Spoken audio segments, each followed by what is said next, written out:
Did you know you can create bold, vibrant, but colorful blacks using just 3 colors? I'm going to show you how. Welcome to Sunlit Brushstrokes. My name is Jessica, and today I'm going to be sharing with you how to mix beautiful blacks using just your primaries.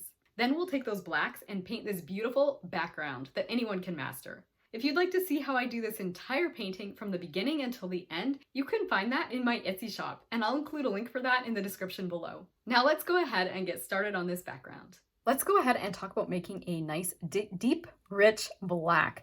I'm going to be using my 3 primaries, but there's no reason you can't go ahead and use other darker mixtures to get your black where you want it.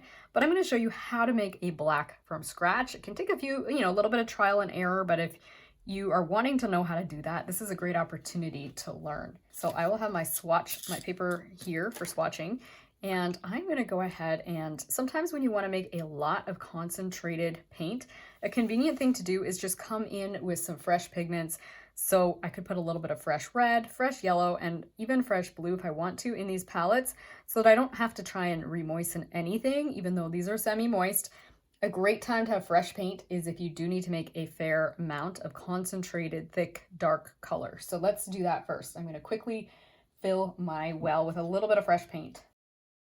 So I put some phthalo blue, quinacridone rose, and Hansa yellow deep in my wells. I might even make a couple of blacks so I have a little bit of options or variety. So I might just clean this well out. And this is a quick way to clean out a well, is to just re-moisten your paint. I could go ahead and use this mixture for my black. There's no reason I would have to take it out. I think I made it with ultramarine blue and probably a little bit of red, but you know what I'm going to do? I'm just going to scoop it out of here.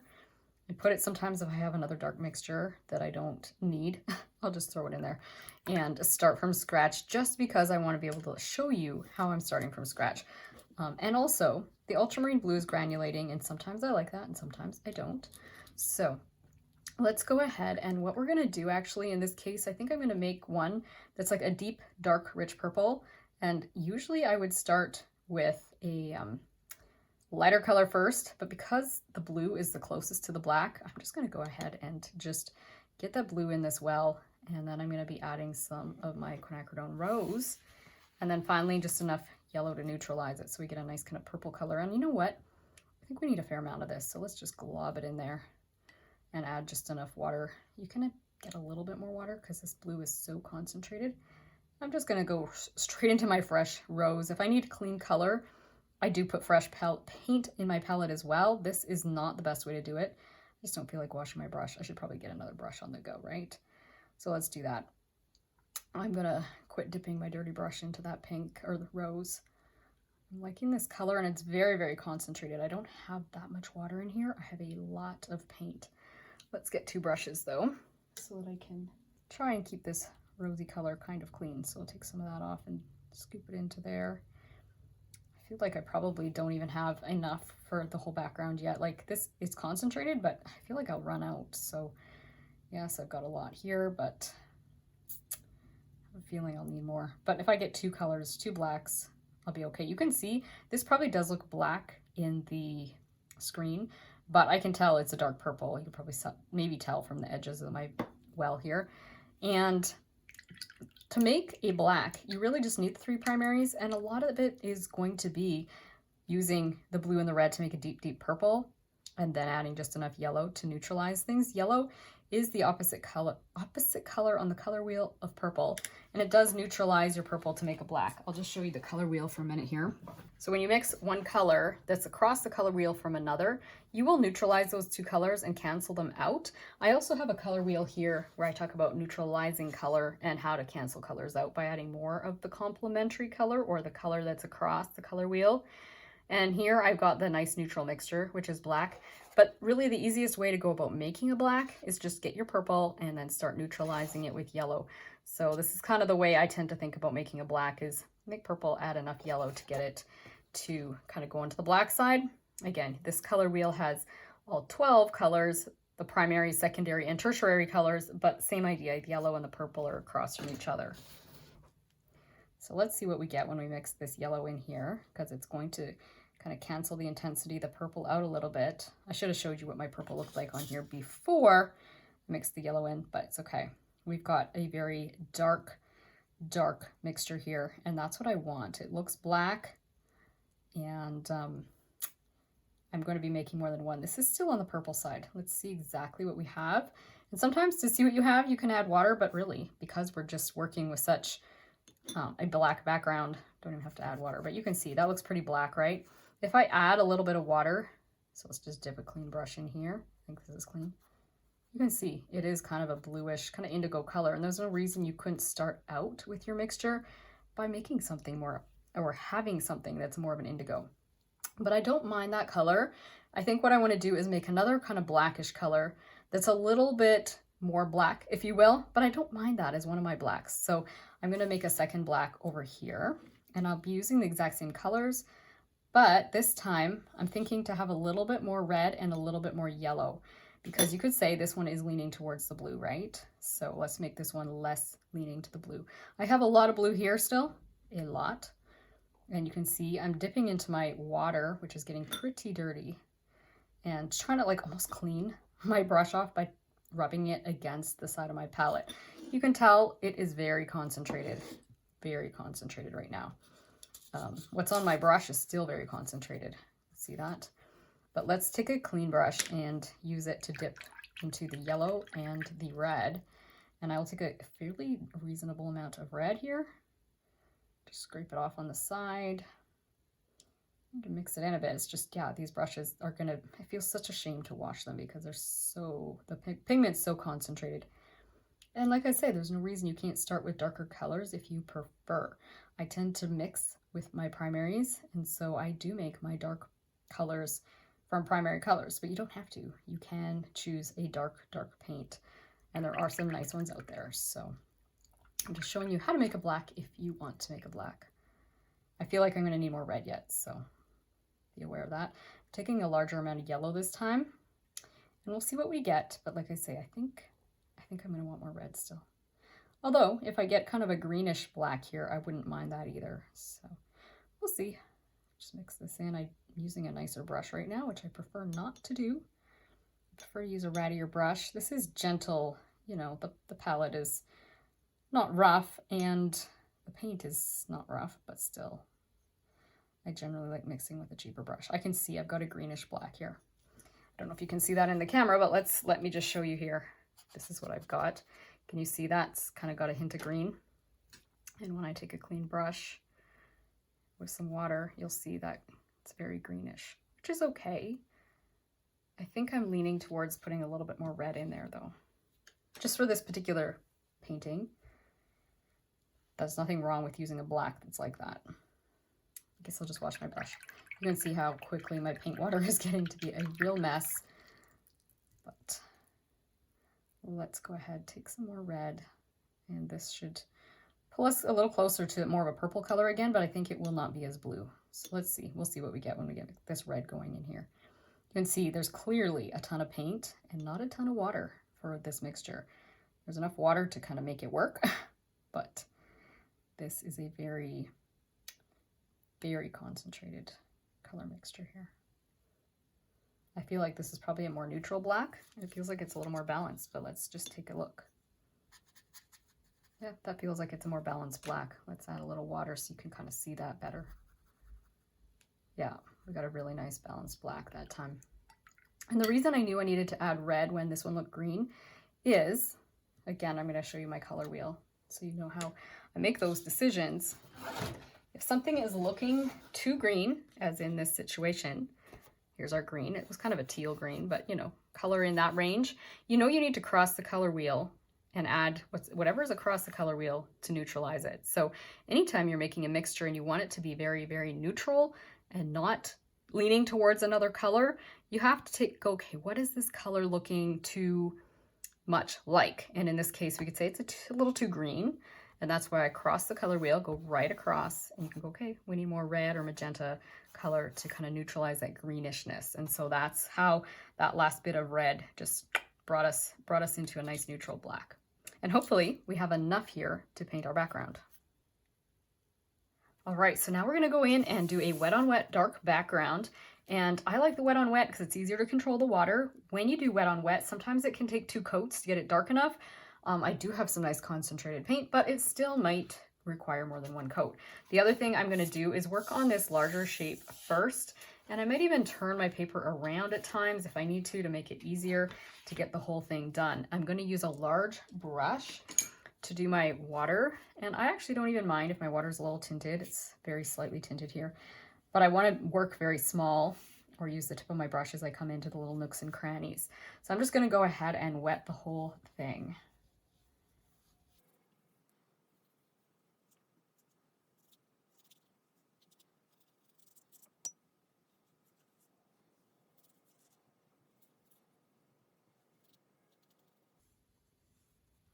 I used the larger brush to take a quick pass over the larger shapes.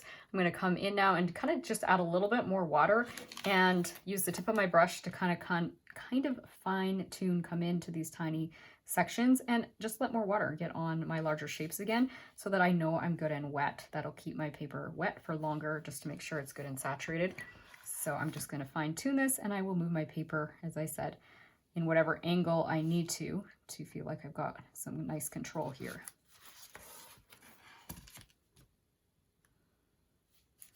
And I'll just speed things up as I add the water because I think it's kind of self-explanatory. We don't want any super sopping wet puddles, but we do want everything to be good and saturated. In fact, if you end up with puddles, that's not the end of the world. You can soak them out. It's better to be a little on the wet side than too dry.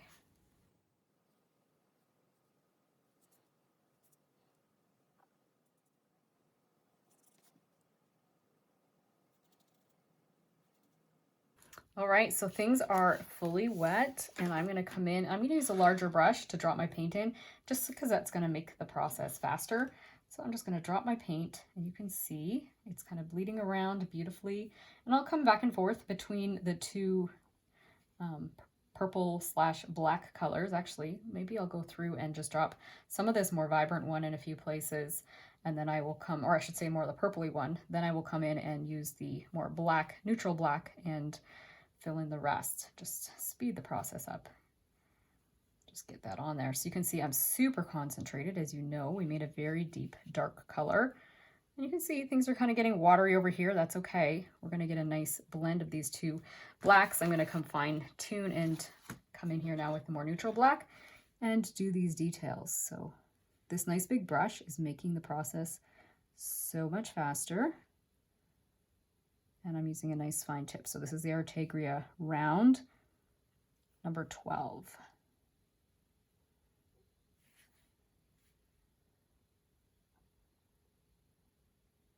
You can see I had left that tiny, tiny little bit of space, and that I'd rather have a little space than have covered the flower, right? Because you can come in and fine tune with your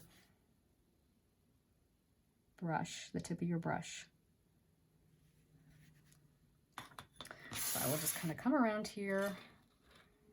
Like I say, it is easier, in my opinion, to kind of move my paper in different directions to kind of get this to be exactly where I want it.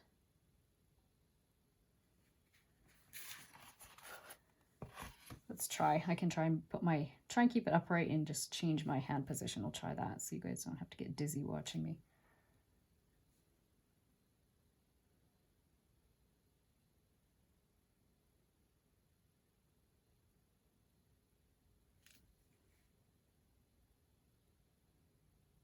I feel like I've got a puddle. Whoops, I went over the line a little bit here.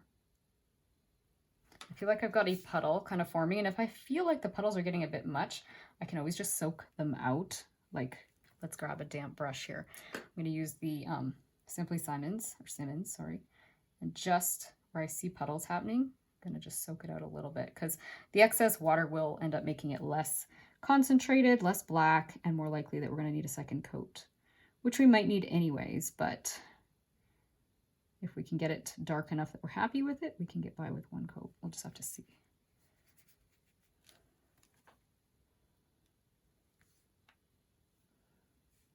Fine details here.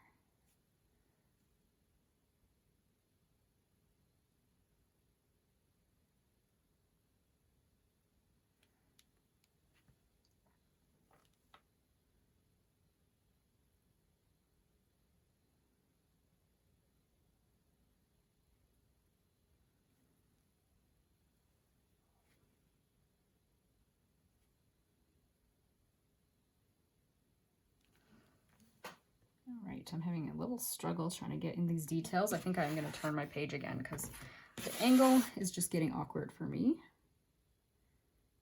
So let's just turn the page.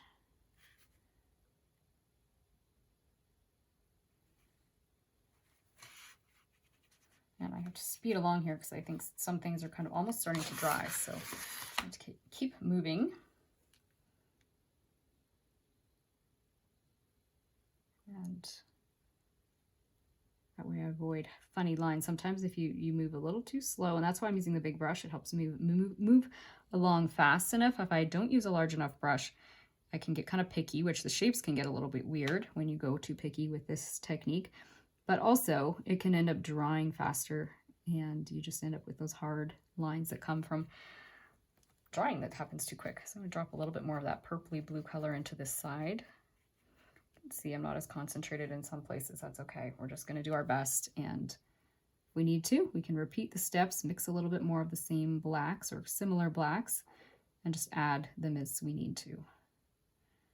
And we do that in a second coat, but I'm just going to try and get all of these in here.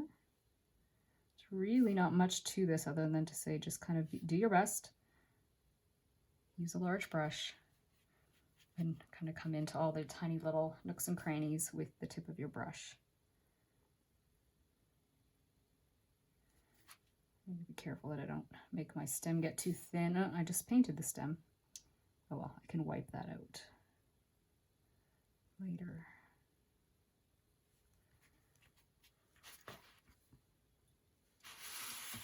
All right, now we can come in and do these inside shapes here.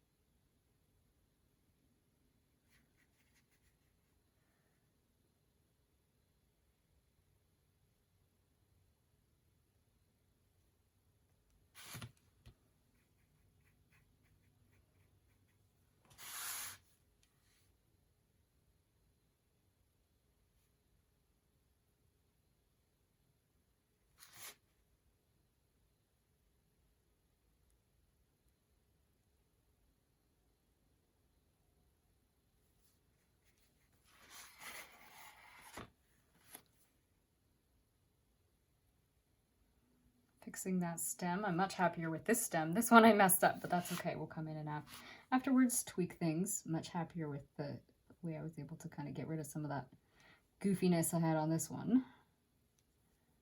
I'm going to kind of slide in here a little tighter if need be. You can always, you know, leave your stem a little bit wider and then add more green if you feel like you've already got your stem as narrow as you want it.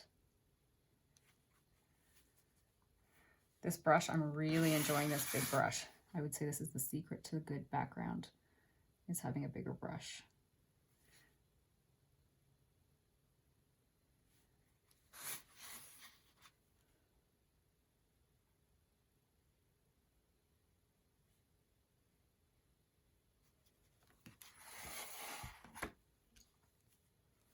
All right, I'm really happy with that actually. I'm not even minding the amount of blue up here.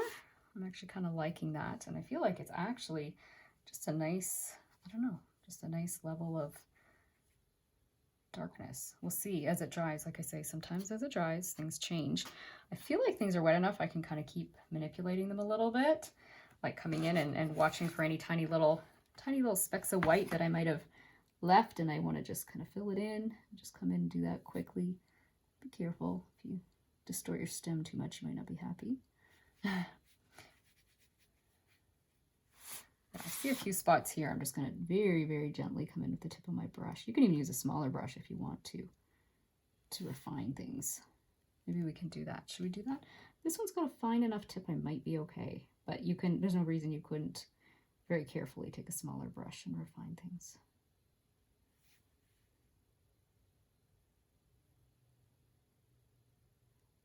I like this. I can actually get a little bit of that bumpiness and ruffled edge back with the way that I come in with my background. Kind of see that along there. I'll do that in a few other spots. Almost like create some of these ruffles again.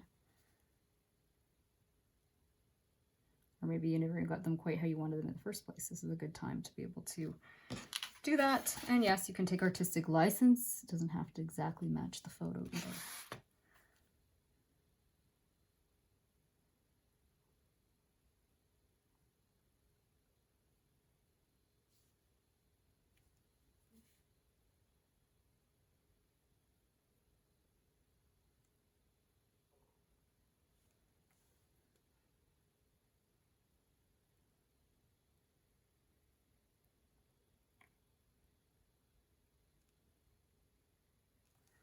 Soften up that stem. That's okay. I can wipe that out if I'm very careful later on. All right, I'm going to let that dry now, and after it's dry, I can reassess it. All right, so here's my painting when it's dry, and I'm pretty happy with how saturated it is. However, if you want yours even deeper and darker or solid black, there's no reason you can't go over it as a second coat. What I would do is just take your same brush that we used before and wet the entire thing, the whole background. Of course, you're leaving the flowers dry, but you'll wet the entire background again and then drop those dark colors on top. You can use the same mixtures you've already used if you have enough, or just mix new ones. And if they're ever so slightly different, because you're putting it over everything, it won't matter as much if your mixtures are slightly different. If you've enjoyed this video, you'll want to check out my watercolor playlist where you can find more videos like this. In the meantime, I hope this tutorial has brought a little taste of God's beauty and peace into your everyday life, and that it's inspired you to continue enjoying your own creative journey. See you again soon. Bye.